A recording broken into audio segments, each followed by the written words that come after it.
wants us to build a linear regression model with all the numerical x values provided. So what I did is I went to my data set first and I cleaned it. So what I did is I selected this whole thing and I put filters on it and made sure there weren't any NAs or weird numbers, or instead of a decimal point it was a comma, stuff like that. I kind of rearranged this for the rest of my answering the questions, but you can kind of ignore that. So what I did is I finally built my regression model with all of my numerical x values, and you can see that my adjusted R-square was 22.14%. I put some conditional formatting on the p-values just to see or get an idea of what could be important for the next question. And because I have to choose the top 3 numerical x values. And what I did here is I created a correlation matrix. So I put some conditional formatting on this too, and I just looked to see what correlated most with our y value, which is median house value, and you can see that total rooms and population are one of the highest, and they don't really correlate really high with anything else except for population, but that kind of overlaps with these, which we can evaluate later. I wanted to use median income because I know that that's kind of like a common sense factor in buying a house, even if it doesn't necessarily have a high P or a high RSQ, which is here, or a high medium or a high correlation.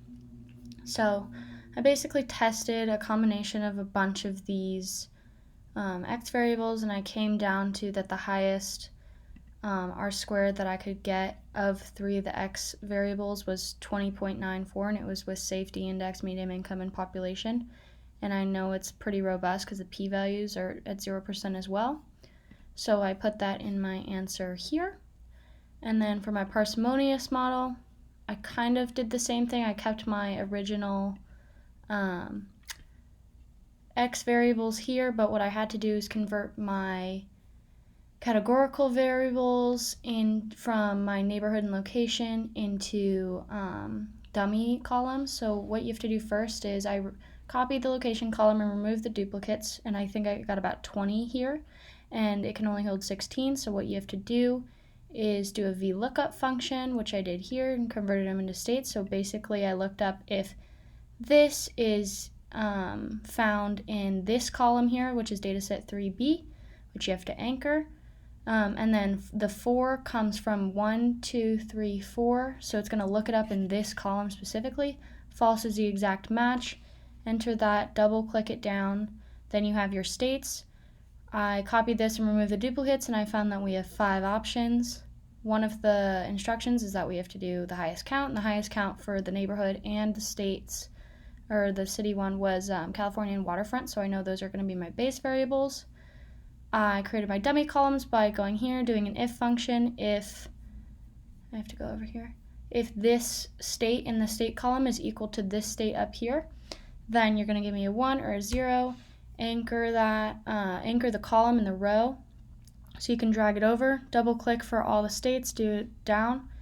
Then for the neighborhoods, you don't have to convert to anything, so you just do the if function again. Anchor column, anchor the row, 1, 0. Double click, drag it down. You can double check it by just going down the bottom. And that's how I made my dummy variables. Then I made a regression, all of those. And I found that Florida was the one that gave me the least, or the lowest p-value. I think it was 6%. Everything else was super high. And I basically did a bunch of models and just found that I couldn't even find 5 options for my x variables, including categorical.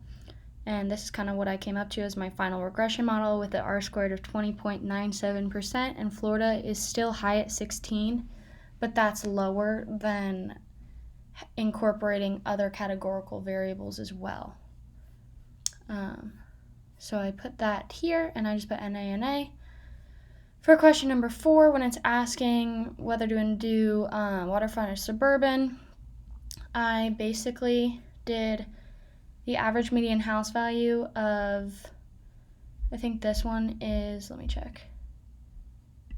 one of these is suburban and one of these is waterfront. Doesn't really matter which because you're taking the absolute value. Then I just took the difference in these two that are highlighted in yellow, and I got about 5,500.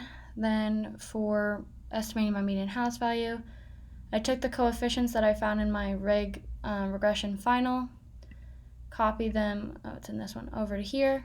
This is my data set 3, transpose them. Then I basically did a sum product where I took the intercept, multiplied this by this, anchored the intercept and my coefficients here, dragged it down, and these were the values that I got.